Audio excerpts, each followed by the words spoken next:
Assalamualaikum, apa kabar? Bensin, BBM, ya harga BBM di Indonesia atau bensin selalu diperbincangkan. Kenapa sih kebanyakan netizen Indonesia itu selalu membanding-bandingkan antara BBM di Indonesia dengan di Malaysia? Pertanyaannya kenapa BBM di Malaysia itu lebih murah dan di Indonesia itu lebih mahal? Nah, sampai-sampai salah satu menteri Indonesia, ESDM, Pak Bahlil itu sampai geleng-geleng kepala. Kenapa harga BBM di Indonesia lebih mahal dan kenapa BBM di Indonesia itu masih import? Nah, ini kita perlu explore lagi kenapa sih ini terjadi. Jadi pastikan tonton video ini sampai habis. Kita simak bareng-bareng. Yuk. Pertama-tama kita lihat harga di Malaysia RON 95, yaitu kadar oktan 95 ya. Itu di per liternya di Malaysia harganya 2,05 ringgit per liter. Itu RON 95. Nah, sedangkan kalau di Indonesia, kalau dibandingkan di Indonesia, harga Pertalite itu kurang lebih sekitar 10.000. Itu Pertalite kalau tidak salah kadar oktannya 90. Jadi masih di bawah RON 95. Bahkan Pertamax oktan 92 itu lebih mahal lagi ya. Dimana tadi Pertalite dengan kadar oktan 90 harga kurang lebih 10.000. Sedangkan Pertamax dengan oktan 92 harga 12.000 per liter. Sangat jauh dibandingkan dengan RON 95. Kadar oktan 95 di Malaysia tadi kurang lebih 2,05 ringgit, atau kalau dirupiahkan dengan kurs 3.500 per ringgit itu kurang lebih 7.200 per liter. Nah, kita lihat lagi dengan kasta yang lebih tinggi. Di Malaysia RON 97 itu harga per liternya kurang lebih 3,13 ringgit, atau kalau dirupiahkan 11.000 per liter. Sedangkan di Indonesia dia tidak menjual RON 97, tetapi dia menjual RON 98. Kita panggil Pertamax Turbo ya. Itu per liternya kurang lebih 13.000 per liter. Jadi kalau kita lihat RON 97 dan RON 98 atau RON 97 atau Pertamax Turbo 98 sama-sama non subsidi. Sedangkan di Malaysia RON 97 dengan harga 11.000 kurang lebih, sedangkan Pertamax Turbo dengan kadar oktan 98 harga per liternya kurang lebih 13.000. Untuk solar atau diesel non subsidi, kalau di Malaysia Euro 5, B10 sama Euro 5, B7. Itu kalau yang B10 itu harganya 2,9 ringgit per liter. Sedangkan Euro 5, B7 kurang lebih 3,05 ringgit per liter. Bagaimana dengan Indonesia? Dexlite itu kurang lebih per liter 13.000. Sedangkan Pertamina Dex yang lebih mahal per liternya 13.600 sekian. Bagaimana dengan RON 97 yang di Malaysia? Sama, RON 97 sama dengan Pertamax Turbo ya, atau Pertamax Turbo atau Pertamax yang plus itu. Jadi mereka tidak mendapatkan subsidi. Harga RON 97 sama dengan yang Pertamax Turbo di Indonesia. Mereka mengikuti harga pasar. Harga bisa berubah-ubah setiap minggu atau setiap bulan. Itu menyesuaikan harga minyak dunia. Kalau di Malaysia perubahan harga tersebut terjadi setiap minggu. Setiap minggu kalau ada harga minyak di dunia turun, mereka akan ikut turun. Harga minyak naik, ya mereka akan naik. Sama dengan solar, diesel di Malaysia tidak ada subsidi. Jadi RON 97 sama diesel, solar di Malaysia tidak bersubsidi.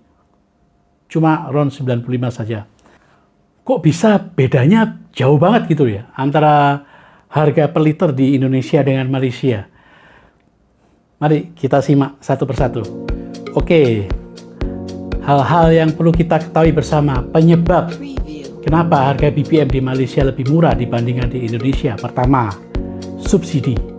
Malaysia masih memberikan subsidi besar-besaran, terutama RON 95 yang tadi saya sebutkan tadi, RON 95, kadar oktan 95, di mana harga per liternya 2,05 ringgit saja. Jadi subsidi dari pemerintahan Malaysia itu memang besar, khususnya untuk RON 95. Jadi di mana penduduk atau warga Malaysia yang membeli RON 95 itu sudah termasuk harga yang bersubsidi. Dan itu memang menguntungkan buat warga Malaysia. Gimana dengan Indonesia? Indonesia sebenarnya juga ada subsidi, tetapi kalau kondisi saat ini subsidinya hanya terbatas ya. Jadi kalau tidak salah itu subsidi ke Pertalite. Pertalite itu pun tidak semua orang bisa beli. Wah, enak banget di Malaysia BBM sampai murah seperti itu ya. Gila, Indonesia nggak bisa itu dapat harga BBM seperti itu. Tunggu dulu. Coba kita flashback mundur lagi sebelum tahun 98, sebelum krisis moneter. Pada tahun 1995, zamannya Pak Soeharto, itu harga premium per liternya Rp700. Bayangin, per liter Rp700 tahun 95, sebelum krisis moneter. Nah, ketika itu di Malaysia harga BBM yang setingkat dengan premium per liter 1,06. Oke, kurskan sendiri. Kalau tidak salah tahun 95 kursnya itu Rp1 kurang lebih sekitar Rp900. Jadi pada saat itu tahun 95 zamannya Pak Soeharto, harga bensin, harga BBM itu masih lebih murah di Indonesia dengan sama-sama mendapatkan subsidi dari negara. So, piye? Enak zamanku toh? Oke, faktor kedua, Malaysia adalah produsen minyak. Malaysia produsen minyak, jadi sampai saat ini Malaysia itu memproduksi minyak mentah dan kapasitas produksinya itu bisa mencukupin, bisa mengcover seluruh warga Malaysia, dan bahkan mereka juga bisa mengekspor sisa produksi minyak mereka. Bagaimana dengan Indonesia? Bukannya Indonesia lebih besar? Kadar minyak di Indonesia itu banyak, memang iya, tetapi Indonesia adalah pengimpor minyak. Dulu memang Indonesia juga sebagai pengekspor minyak. Namun sejak tahun 2004, Indonesia sudah tidak lagi jadi eksportir minyak. Karena produksi dalam negeri sudah nggak cukup untuk konsumsi orang Indonesia sendiri.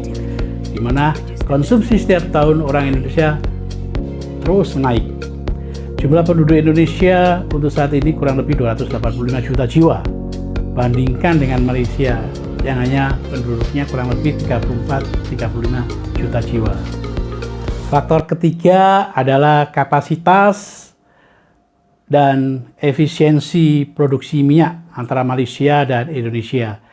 Di Malaysia kebanyakan kilang-kilang minyaknya mereka itu sudah modern ya, sudah terbarukan. Contoh proyek yang besar yang mereka miliki saat ini yaitu Petronas Rapid. Petronas Rapid itu ada di Johor.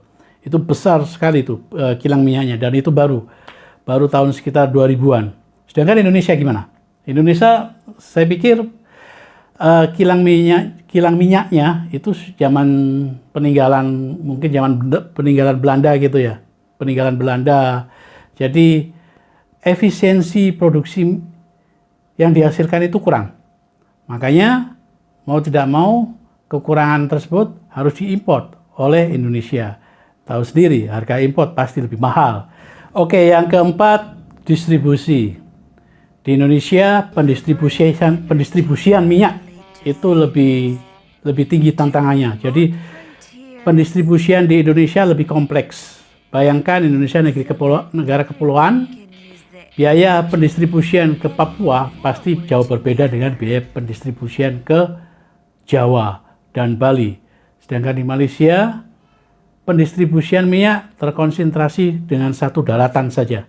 Jadi tidak begitu kompleks masalahnya seperti apa yang ada di Indonesia. Selanjutnya yang kelima, harga BBM di Indonesia dipengaruhi dengan pajak, margin keuntungan Pertamina, dan juga nilai kurs rupiah. Kenapa? Karena sebagian BBM di Indonesia itu diimpor dengan nilai tukar dolar ya.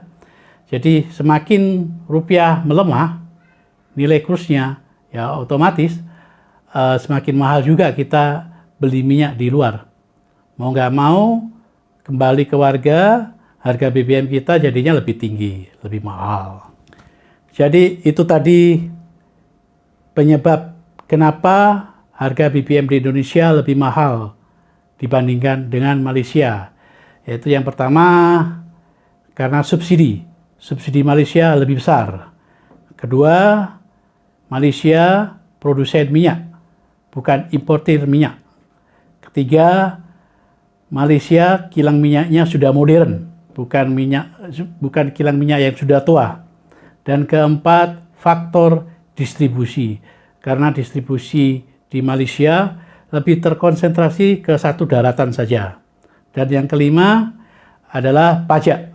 Pajak di Indonesia lebih mahal, lebih tinggi, dan juga keuntungan atau margin keuntungan dari Pertamina serta kurs rupiah. Ya, tentu banyak faktor teknis dan kebijakan ekonomi yang ikut bermain, tapi pada intinya kebijakan masing negara itu berbeda-beda. Nah, kalau menurut kalian gimana? Apakah Indonesia perlu berinvestasi besar-besaran untuk meningkatkan kapasitas produksi minyak mereka, atau mengembangkan ke energi pembaruan seperti sekarang lagi kencang-kencangnya ya, electric car dengan menggunakan listrik, jadi tidak tergantung dengan minyak lagi. Terima kasih sudah menonton video ini. Jangan lupa kalau suka dengan video ini, give like, share, and subscribe. Jadi tidak akan ketinggalan dengan video-video berikutnya. Oke, terima kasih. Wassalam.